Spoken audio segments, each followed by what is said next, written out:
Spenny, you brought up an interesting story. ESPN ranked the offseason for all the teams. Yes. They ranked the Lions offseason 4th in the NFL. Yeah, let me get the... Which was stunning when you brought that to my attention. Could you imagine if you ran a poll right now on the show, if I didn't give you that information? We talk about fan and opinion versus... Would you consider the Lions offseason to be a top 5 offseason in the NFL? Yeah. Yes or no? The fans will revolt. We know that. But this is 81% fan reaction versus professionals that actually view this shit. I don't think... It don't surprise me. I'll say that. 4th in the NFL. ESPN analysts. The only ones he had over them were Bills, Rams, and Vikings. Bills, Rams, and Vikings. Makes sense. And he said he did it as a cumulative net ranking of what you had to bring into your team, the contracts you gave out, all encompassing, everything. Yeah, everything. Which I would say the Bills certainly were up there. Because they got Josh Allen at a very friendly number. The best contract. What else they did? One of the best contracts in NFL history. Yeah. Yes. Very friendly number on both. You can say what you want about Josh Allen, and I certainly have, and I know a lot of people have. But what you can say is he doesn't want to be in Buffalo and he doesn't want to win. I love Josh Allen. I'm with you on that. I got a lot of respect for the dude. He Absolutely. Left, like D-Mac, this guy left generational money on the table, man. He did. To stay in Buffalo. That's where he wants to roll. So I get it 100%.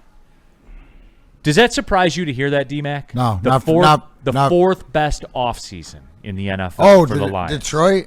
No, not. I mean, does it surprise me with all the bitching and moaning of people? It was always not as bad, but I guess it was better. The bottom line is it's not done. The offseason ain't done. Brad Holmes is cooking in the draft. It still has to be done. So 4th best so far, that's great. But he ain't done working, and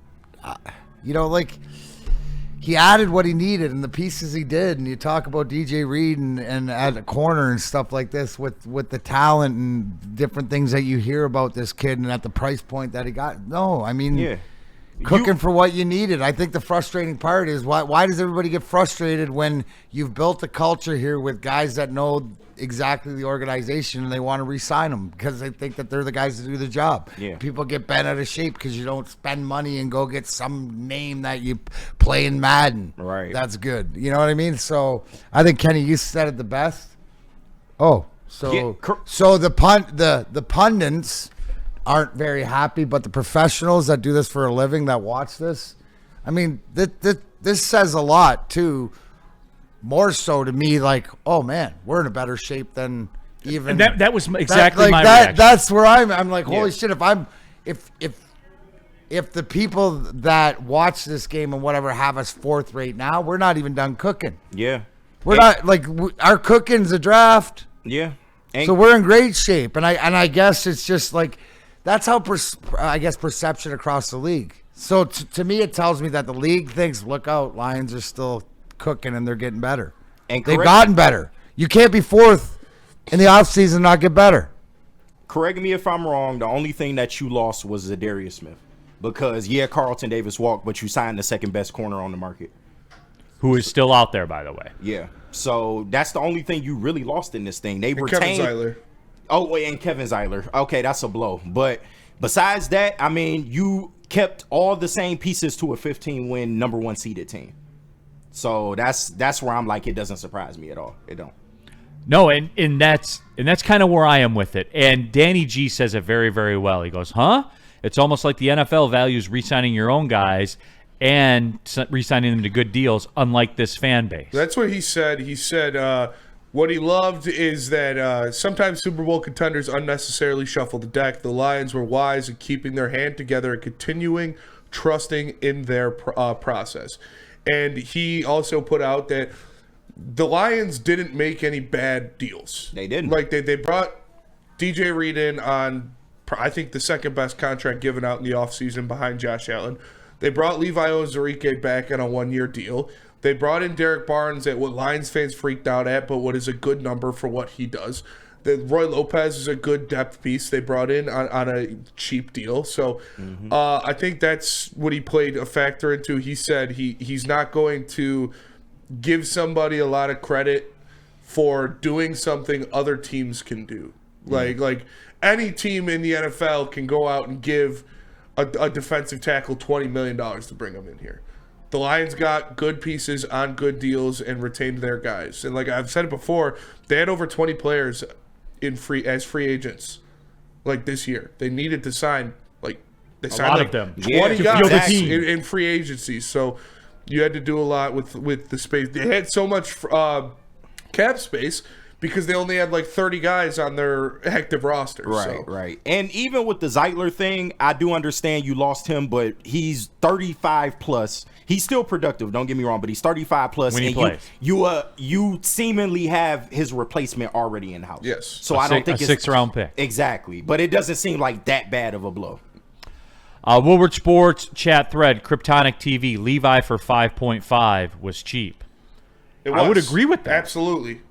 But if you know, Spenny, if you took that to Twitter right now, I can't because I got hacked. Yeah. But if you took that to Twitter right now, what do you think the Levi people- doesn't do anything. He's a bust. Levi at 5.5 is a fantastic signing. So, D-Mac, when you start putting this all back together, man, and of course you have Sam Flannel in the chat, being as only Sam Flannel can. I don't think it was top 5. I would rate it 8. Okay, Granular Flannel. Thanks for that sizzling take, my friend. Sorry. We What love up, you, Flannel? Flannel. Thank you. I don't think it was top 5. I would give it 8. Okay. D-Mac. Oh, it was a top 5 offseason. I'll give it 8. That's a top. That's 8 from Hunt Dick. There you go. Keep hunting Dick back there, kid. Yeah. It would be all right. No, but D-Mac. No, I mean, And look, we were fighting. I think we as a show were fighting this head on, like in the moment, like when the winds were 40 miles an hour in our face. But I think now that the winds have calmed down, like I think even the biggest hater has to admit that. And somebody said it in the chat, and it got through. You realize like we had the most like Pro Bowlers, like, and got them back, Yeah. right? You know what I'm saying, D-Mac? Like. People are going to chill, right? And that's something that Lions fans need to remember is what you saw in the playoffs is not what this Lions team is. That was depleted. I said it yesterday on heavyweights. The number one reason the Philadelphia Eagles won the Super Bowl wasn't them signing Saquon Barkley. It wasn't them drafting Jalen Carter. It was them having 21 of 22 day one starters playing in that Super Bowl. It was more that than anything else. Yeah, that's the reason. That is the number one reason they won the Super Bowl is because they had 21 of 22 day one starters playing. If the Detroit Lions had 21 of 22 day one starters playing against Washington, they would have beat them by 30 points. And it's okay. Obviously, Goff still needs to play better in that game. Of course. But I think the Lions win the Super Bowl if they had 21 of 22 day one starters healthy. Yeah. And I understand the emotions in the moment because we all fans, we all have emotions in the moment. But overall, I hate when people say, "Oh, well, every other team's getting better and we're not." How much better can a 15-2 team get? Do you want to be 17-0? Like I think we're right where we need to be. We just need to make some small adjustments. That's all. Just be healthy. Yeah. Is it Gotta that be simple, healthy. D-Mac? It is. Yeah. No, I said that. I'm sitting here Yeah. preaching that the And one, get a the pass one rush. thing that I know is all that I want. I don't care what our record is. We're gonna make the playoffs and whatever is just we go into the playoffs, whether we're going on the road or whatever. I've accepted that is we are healthy. We have 21 of our 22 starters playing. There's somebody's gonna be out, but we are prepared with this. Look at this roster and with what you have and healthy. It is a Super Bowl team. In my opinion, that's still what a it contender. is. That's why it's a blessing in disguise. The way that it goes down from my experience, from experiencing the negative, right? The negative, the worst part of sports, the losing, because only one team wins, and the way that we lost, it forces these guys, if they're true professionals, to have, something to come back and prove. But again, it's health. It's having all these guys on the field Yeah, and Sam Flannel in the Woodward Sports Chat says, I understand that the injuries hurt the team, but the 2024 Lions are becoming the team that is undefeated in hypotheticals. You know, it's not hypothetical. They won 15 games. They were number 1 seed in the NFC. So if that's not good enough for you, I don't know. Are you going to say the injuries didn't play a part? Yeah. Like, that's... They caught up to them. You can't say that. You literally can't say that. They were the best team in the NFC all season, and they had 20 guys on IR. Exactly. And just like Steve-O, baby, how much better can a 15-2 team win the damn Super Bowl? Obviously, but they had a bad game, bro. If Jared Goff plays better, we probably win that playoff game. And then you get killed by the Eagles, but yes, I agree. But I'm just saying, like, this shit is once you get to the playoffs, it's one and done. We all know that. Well, and it goes to show, too, and I think that fans don't realize this. And, D-Mac, you and I have had this discussion in the past, the line. I don't think fans fully understand the line. You can have 20 dudes on IR and kind of manipulate your way through a regular season and go 15-2 because you're not playing teams like playoff teams every single week, let alone teams that are healthy and have all their guys. But in the playoffs, the level of competition turns up and that line comes into play. You know what I'm saying? Like having 20 dudes on IR is going to cost you at some point in the playoffs. Yeah, when you play a team that's healthy because they're there. When the levee breaks, good. baby. Exactly. When the levee breaks, they plugged that levee and they kept that dam and they did a good job and for whatever else and manipulated game plan to whoever they were playing. But then they had to play against good teams and teams that stepped up and then everything didn't go your way. Somebody mentioned it in there. Remember, a quarterback probably was concussed earlier with that headshot underneath the chin. And he didn't play well, and he's the first one to admit it. Worst game of the year, but the levee broke.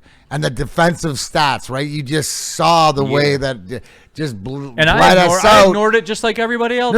Because it wasn't ignoring it. It was just like, they'll figure it out. We'll find a way. We found a way all year until you didn't find a way. So now what I know about Brad Holmes and Dan Campbell, just on the same lines in 2021 when he said I have to prepare like every starter's out. Now they got to prepare like every starter's out, but what they're going to do. So now the next level because they've experienced it. And Flannel, nobody is celebrating a hypothetical Super Bowl. That's not happening. No, we're not. We literally said the whole year. Yeah, but if you're going to sit here and tell me this team isn't good, that's just not true either. Or they didn't do a good job in the offseason to whatever else, just because it's always that splash. It's always the Madden splash. Yeah. Welcome, Spenny. It's like nobody's saying, they could have won the Super Bowl and that's good enough. No, we've said you failed. Last year was a failure. It wasn't a good season. And if they don't win it this year, but sitting here and act like they're a terrible team that needed to uphaul and change everything about the structure of their organization is idiotic. It is. That's a great way to put it. It's past stupid. Yes. It's idiotic, dude. It is. And look, like we'll draw that line in the sand as it gets closer, but I don't have any time for you. Like if you're going to be up here on dumb shit like that and say they need to completely revamp what they do. No, they don't, dude. They just need to stay healthy. And like D-Mac says, when the levee breaks, you saw it in that playoff game against the Commanders. You weren't good enough to withstand 5 turnovers. That's what it was. Yeah. Your defense was not good enough to withstand 5 turnovers. And why weren't they good enough? Because 2 of their top 3 cornerbacks were out and 3 of their top 4 defensive linemen were out. Yeah. And here's the other thing. And 2 of their top 4 linebackers. Spenny, when the Chiefs haven't won the Super Bowl, what did those have in common? They were injured. Their offensive line was ravaged. Oh, dude, he got ravaged. Yeah, that's right. Remember that Super Bowl? First time we ever saw Mahomes running for his life. Mm-hmm. Yes. Right? He couldn't even do it. Like Steve Wildes, I never said it was a great year. Win-wise, team-wise, sure, it was good. It was a failure of a season. I've been 100%. How many times, guys? How many times has Spenny got to look in the camera and say it? How many times do I have to look in the camera and say it? And you guys in the chat fucking killed me for that shit. I said it was a failure of a season. They won 15 games. It's not a failure. You're right. Yes, it was. Yeah, it was. But they're still a good team. Newsflash, asshole. Right. They're still a great team. That's why 15 wins is a failure, because they're so damn good. All right, two questions here I have. William Turnbull asked, Neil, how much cap space do the Lions have right now? They have $43 million of top 51 cap space. They are 4th in the NFL. They have the 4th most cap space of anyone. And then somebody, I forget who it was, says, who gives an ish about Pro Bowls? Well, I would say we do, guy, and here's why. You know Aiden Hutchinson's 5th-year option that's coming up right now? We're going to pay him less than Sauce Gardner. Because Sauce Gardner's a multiple-time Pro Bowler. So Sauce Gardner's option salary is going to be $20.2 million. That's going to be his number. Hutch is going to be 19.9 because Hutch is a Tier 2 rookie option contract guy. Trayvon Walker for the Jaguars is going to get 14.8 because he's Tier 3. Stingley Jr. is Tier 2, so his is going to be 17.5. Sauce Gardner is going to get 22 million. I believe he's the only Tier 1. No, I'm sorry, Kyle Hamilton is a Tier 1 guy as well. 18.6 million. And Tyler Linderbaum was a Tier 1 guy too. Really? I didn't notice it. He's been that many time Pro Bowler. They're going to be paying their center $23.4 million on his rookie option. Sheesh. That's tough. Yeah, it is. That's tough. So yeah, that's it. Lewis Seam, by the way, not applicable because the Vikings cut him. Great draft pick, Vikings. All right, what?